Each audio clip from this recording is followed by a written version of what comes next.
Oma Gyanachimanandasya Gyananjana Sulakaya Chakshurmilitam Yena Tasmai Shri Gurave Namah.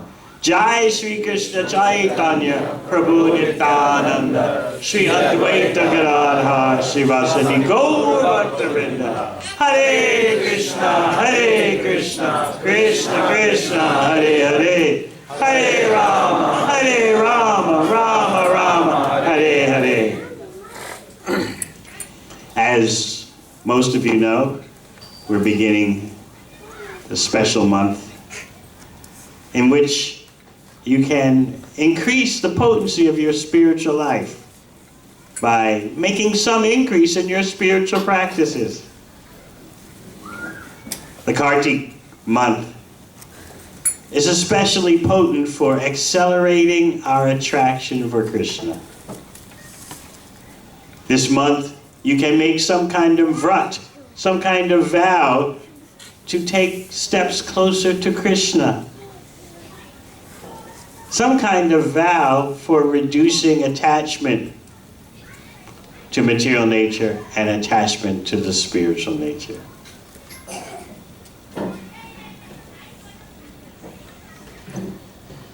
This month is especially potent for receiving the mercy of Krishna's dearest devotee, Srimati Radharani. She's known as Urjeshwari, the queen of the Urja Vrata, the vow for following the Kartik month. So it's very important if you can just make even one small step. This month is especially potent for that. You can surcharge your whole spiritual life.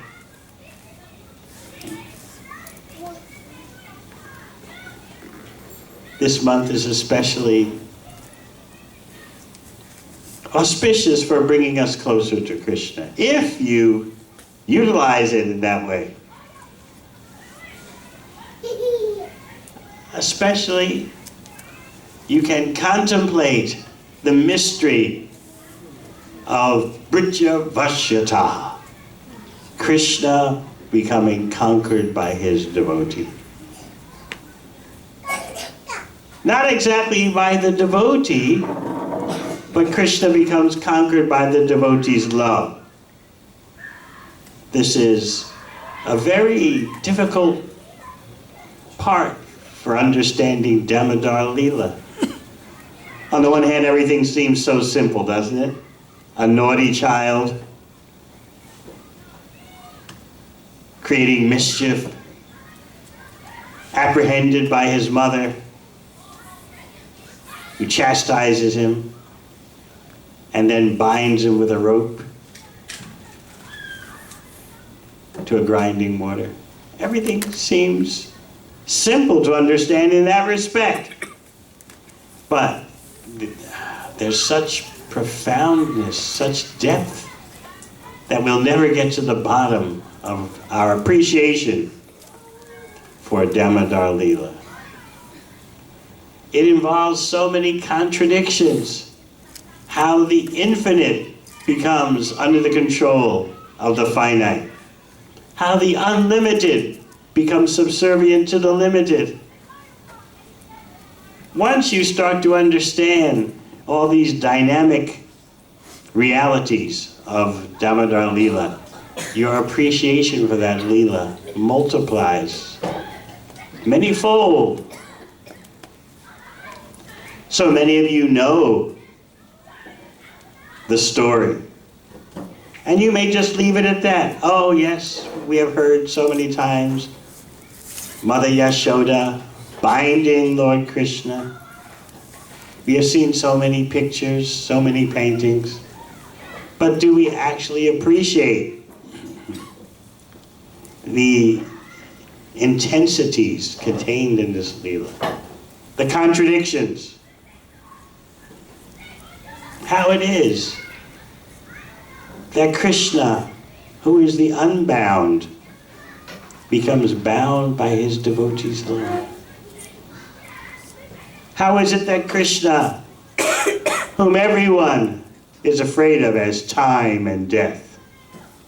You know, in Bhagavad Gita, Krishna says, Mrityu sarva haraschaham. I come as death. I take everyone away. Everyone is afraid of the ravages of time and the ultimate execution or death. They are representatives of Krishna. But Krishna himself is afraid of Mother Yashoda and her stick. How can that be?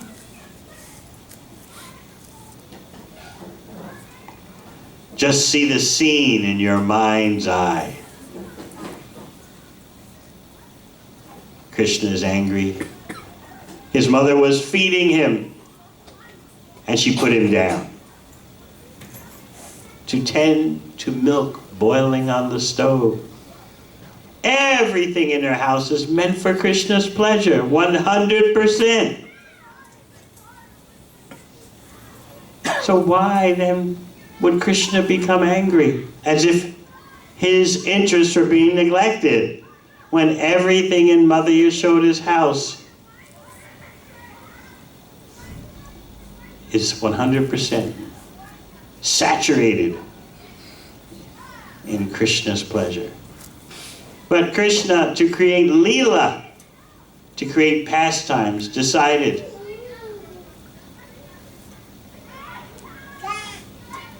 to react in a certain way. You see, he was hungry. He had been resting in another room of the house, and his mother was churning yogurt into butter. She was thinking all the time, let me make some special milk products for Krishna. Why? Does anyone know why she wanted to make special milk products for Krishna? You don't know? He likes makhan. Huh? Hmm? Because he loves makhan. Because he likes makhan. Not only that he likes the butter, but he keeps breaking into other people's houses, stealing milk products. So Mother Yashoda is thinking, is there some deficiency in the milk products in my home?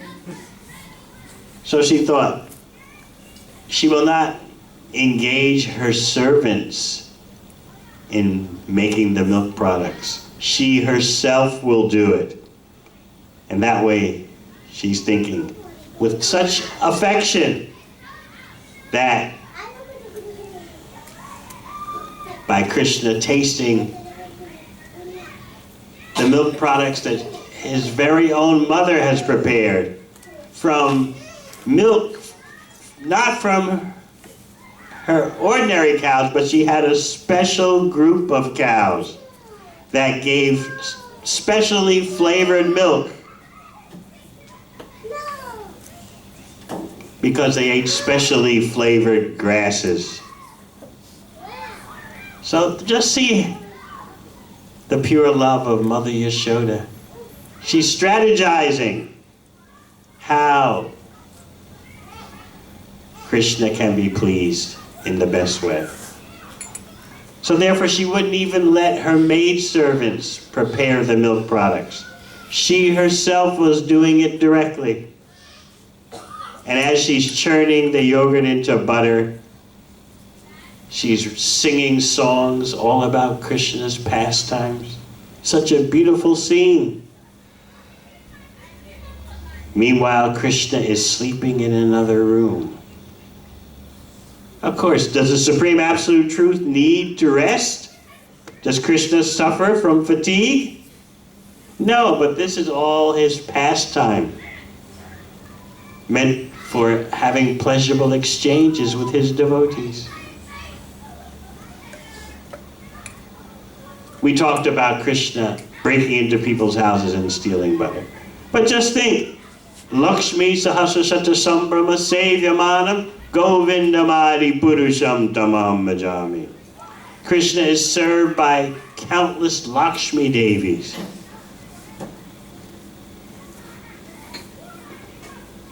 Yet, he's stealing butter. Just think of that contradiction. As a little child, he's the butter thief, Mukkan Chora. But again, this is just Lila. This is pastime. Krishna is perfect and complete. So how can he be hungry? He's Atmarama, self-sufficient.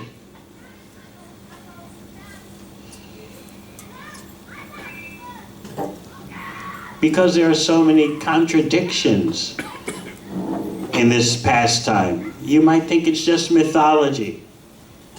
Whereas the contradictions are themselves the source of the greatest spiritual truth. Krishna's very appearance in this world is a paradox. How is it that the unborn takes birth? How is it that Krishna, who has nothing to achieve, nothing that he needs, no goals that he is forced to get, how is it that still he acts? Therefore Krishna assures you in Bhagavad Gita, Janma karma chame divyam evam yoveti tattvata.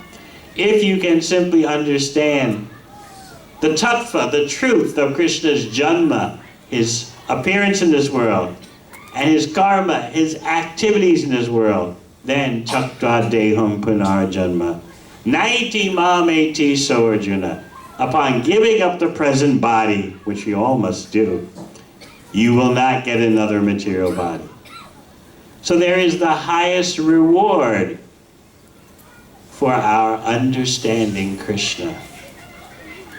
Everyone likes to be understood. No one likes to be misunderstood. But what about understanding Krishna? Without understanding Krishna scientifically, we can take it all as mythology or sentiment. The Hindu forest love god, the Hindu butter thief. People think like that because they can't, their tiny brain cannot accommodate. If Krishna is the supreme, why is he stealing butter? If Krishna is the ultimate reality, the supreme personality of Godhead, why is he getting hungry? So because people can't accommodate all this, they think, oh, it's a nice story. Yes, on the surface it is a very nice story, but there is such depth to it. Just think, as Shukadeva Goswami explains in the 6th chapter of the 10th canto, all the great demigods, Brahma, Shiva, Indra, they are controlled by Krishna. Yet Krishna is afraid of the stick of Mother Yashoda. Think about that. What is going on here? You are seeing the supremacy of pure love of Krishna. Even Krishna submits to pure love of Krishna. Voluntarily, he agrees to come under the control of his devotee. We talked about how everything in Krishna's house was meant for his pleasure.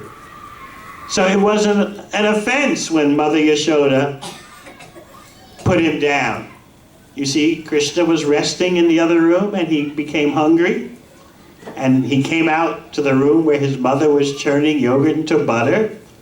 And he grabbed the churning rod in a very attractive way, indicating to his mother that he was hungry and she should feed him.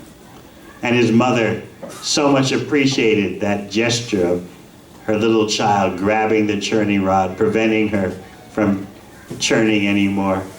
So she picked up Krishna onto her lap. She's picking up the supreme absolute truth onto her lap. Remember, previously she had seen the whole universe in Krishna's belly by looking in his mouth. And now that same Krishna she lifts on her lap. And she begins to feed Krishna, staring into his beautiful face.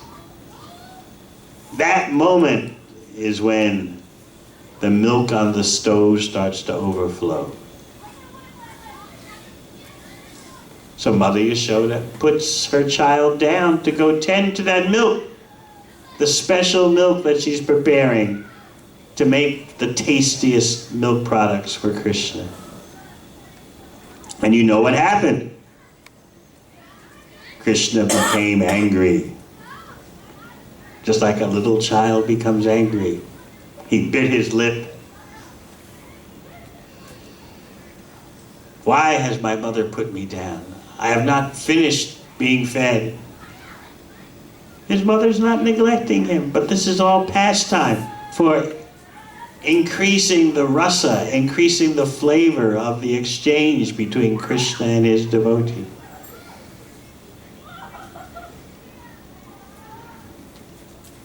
Krishna decided to do some mischief. She put me down. I'll do something. So he broke a butter pot and began distributing the contents to the monkeys. Of course, his mother wasn't there. She was somewhere else, tending to the milk boiling on the stove. But Krishna had gone into another room and broken a butter pot. And he was accessing butter from a pot hanging from the ceiling. He was doing all this, although he is totally self-satisfied. He has no need for anything. What does Krishna say in Bhagavad Gita? Namam karmani limpanti na me karma palespriha. I have no goals to achieve. I don't need anything. I'm not touched in any way by any karmic activity. Yet still Krishna is doing things. His karma, his activities are not like our karma, forced by material nature. Krishna is the master of material nature. Without understanding the science of Krishna, we become very sentimental.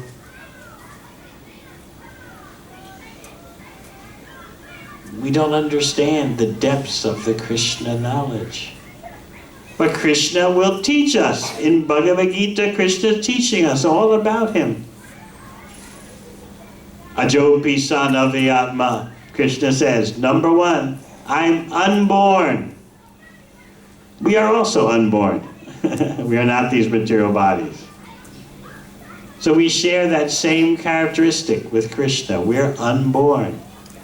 But of course, besides being unborn, Krishna is the leader and maintainer of all the living entities. What do the Upanishads say?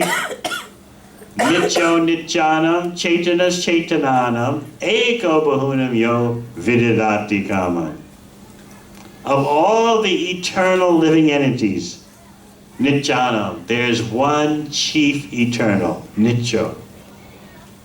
Of all the conscious living entities, chaitananam, there's one that is special. What's the difference between the one and the many? Eko bahunam yo vididati kama. The one supreme is maintaining all the others. So first we have to understand how Krishna is maintaining all living entities. But that's only the very beginning of knowledge. We must go further to learn how Krishna loves all living entities and how all living entities love Krishna. Simply by hearing about the subject matter, our hearts become cleansed from material desires. Srinvatam Sukata Krishna Punya Shravana Kirtana. By hearing about Krishna, our hearts become cleansed of the dirt accumulated for so many lifetimes. You may say to yourself, how is it that my heart will be transformed just by hearing Krishna's activities? We don't understand the potency of Krishna Katha. We consider it to be some kind of ordinary sound vibration or pious sound vibration. Nice traditional stories passed down from grandmother to grandchild, like Mahabharata stories. So we may think of Krishna's activities in that way. Very colorful. Folklore. But that's not what Bhagavad Gita teaches us. Bhagavad Gita explains that Krishna has no material body. His form is beyond the reach of any kind of material knowledge. Yet that same form, which cannot be understood through material knowledge, is going to be bound by Mother Yashoda. So before we go deeper into this Damodar month, we should begin to understand Krishna at the beginning. That's why the first prayer of the Damodarastak informs you, Namam Ishvaram Satchidananda Rupam. Let's offer our obeisances to the Supreme Controller. Not any mythological baby. Not any folklore about a butter thief. But no, the Supreme Controller, Namam Ishvaram. And then, Satchidananda Rupa. What is the body of this Supreme Controller like? It has nothing to do with matter. That body is Satchidananda, made of eternity, knowledge, and complete bliss. That's the nature of the Rupa, the form of this Supreme Controller. Namam Ishvaram Satchidananda Rupam Lasa Kundalam Gokule Brajaman. He has earrings that swing to and fro as he attracts everyone in Vrindavan.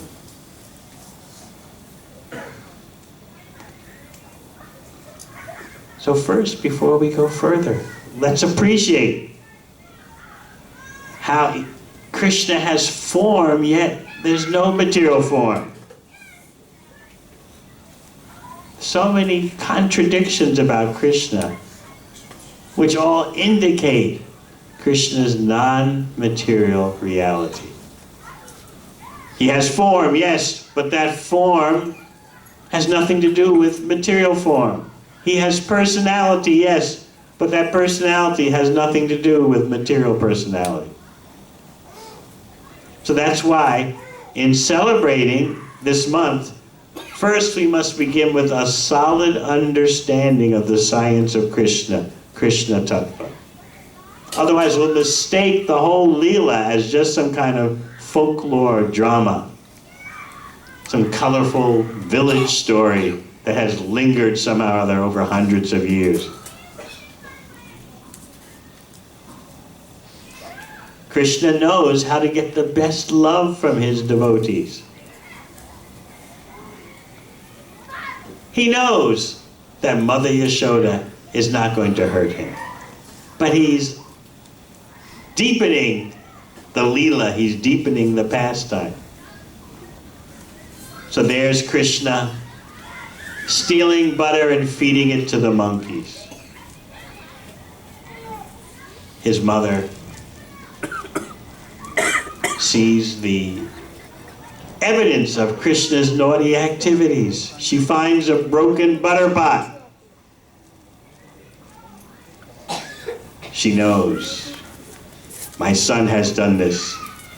How is she going to find her son? Who knows? How does she find? This is detective work in Vrindavan. Looking for the butter-smeared footprints. So she begins to track Krishna down in that way, following those footprints. And she wants to sneak up on him. She hears some sounds in a nearby room. She hears the jingling of Krishna's ankle bells. She hears other sounds indicating there's some activity, some mischievous activity going on in that room. So she approaches very carefully, sticking her head around into the doorway while hiding the rest of her body because she wants to catch Krishna in the act.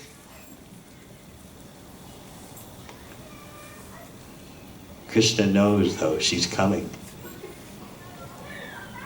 He jumps down and starts running. And Mother Yashoda starts to run after him. How can she catch Krishna? Do you ever wonder about that? How is it that the Supreme Absolute Truth can be caught by his devotee? The greatest yogis, the greatest meditators, the greatest mystics, the greatest gyanis, they can't even approach the tip of Krishna's toes. Their goal is to merge into the effulgence of Krishna. And they can't even do that. Or the few that succeed fall down again. Because they haven't achieved their real constitutional shelter as Krishna's servants. So how is it that Mother Yashoda can catch Krishna?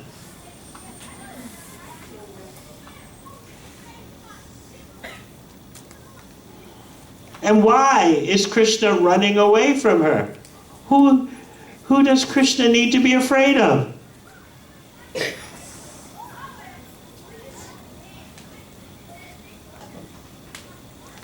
All these contradictions are the source of great ecstasy for devotees.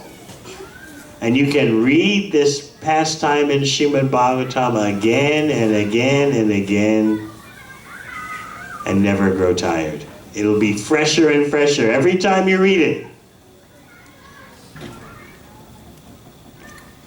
So why is Krishna doing all this? Becoming angry, biting his lip, breaking a butter pot, doing other kinds of mischievous activities, and then running away from his mother. It's all about increasing her love. She has pure Vatsalya Prem, pure parental love for Krishna. Her love is so pure that she never considers that Krishna is the Supreme Personality of Godhead, Bhagavan. Krishna doesn't want her to think that, because thinking in that way will impede the loving exchange.